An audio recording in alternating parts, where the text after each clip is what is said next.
Last এক বছরে এতজন ভারতীয় ক্রিকেটার রিটায়ার করছে এরকম ঘটনা আমি আগে কখনো দেখিনি। তো ভাবলাম আজকে এই রিটায়ারমেন্টগুলো রেট করি। তো এই রিটায়ারমেন্ট প্রথম শুরু হয় 2024 টি-20 বিশ্বকাপ জেতার পর, যেখানে রোহিত, কোহলি আর জাদেজা একসাথে রিটায়ারমেন্ট নেয়। রোহিতের টি-20 খেলার স্টাইল দেখে মনে হয় আরও এক বছর দেড় বছর সে খেলতে পারতো ভারতের হয়ে, কিন্তু নতুন ইয়াং প্লেয়ারদেরকে জায়গা দেওয়ার জন্য সে রিটায়ারমেন্ট করে যায়। তো 9/10 তার রিটায়ারমেন্ট। কোহলি আর জাদেজা দুজনেই টি-20 দলে সেইভাবে বসছিল না, তাদের খেলার স্টাইলও টি-20-র মতো না, এবং পুরো টি-20 ওয়ার্ল্ড কাপ জুড়ে কোহলি সেরকম পারফর্ম করতে পারেনি একমাত্র ফাইনাল ছাড়া, এবং রবীন্দ্র জাদেজাকে টি-20 বিশ্বকাপ 2024 কোথাও খুঁজে পাওয়া যায়নি। তো কোহলি আর জাদেজার রিটায়ারমেন্টকে আমি দেবো 10/10 টি-20 থেকে।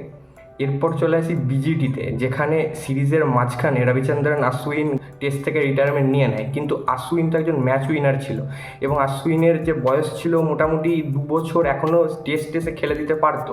ইন্ডিয়াতে যে টেস্ট ম্যাচগুলো হয় সেখানে আশ্বিন আর জাদেজা এই দুজন থাকলে 150-180 রানের টার্গেটও আমরা মনে হয় ডিফেন্ড করে ফেলতে পারি। আশ্বিনের এই টেস্ট থেকে রিটায়ারমেন্টে আমি তো খুব হতাশ হয়েছি এবং অবাক হয়েছি। সো আমি আশ্বিনের এই টেস্টের রিটায়ারমেন্টটাকে দেবো 6/10-তে। এরপর পুরো বিজিটিতে জঘন্য পারফরমেন্সের জন্য রিটায়ারমেন্ট নিয়ে নেয় ইন্ডিয়ার ক্যাপ্টেন রোহিত শর্মা। এবং রোহিত শর্মার লাস্ট নিউজিল্যান্ড সিরিজটা আর বিজিটিটা দেখলে দেখা যায় যে পারফরমেন্স খুবই বাজে, একদমই রান করতে পারেনি, একদম আউট অফ টাচ লাগছিল।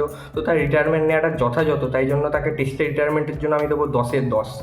এবং তারপরে কোহলিও, যাকে যাকে মনে করা হচ্ছিল যে সে ইংল্যান্ড সিরিজটা খেলতে যাবে, কিন্তু তার আগেই তার রিটায়ারমেন্ট নিয়ে নেয়। যদিও কোহলির ফর্মও খুব একটা ভালো ছিল না, এবং একই রকমভাবে আউটসাইডে যে আউট হয়ে যাওয়া বারবার বারবার, তো তার ইমপ্রুভ করার জায়গা ছিল, এবং ইমপ্রুভ করলে হয়তো ইংল্যান্ড সিরিজে সে সুযোগ পেত, কিন্তু তার আগেই সে রিটায়ারমেন্ট নিয়ে নেয়। তো আমি দেবো 9/10-এ। নেক্সট রিটায়ারমেন্ট নিয়ে নিয়েছে চেতেশ্বর পূজারা অল ফরম্যাট থেকে। তবে টেস্টে চেতেশ্বর পূজারার কামব্যাক আমার মনে হয় না আর হতো।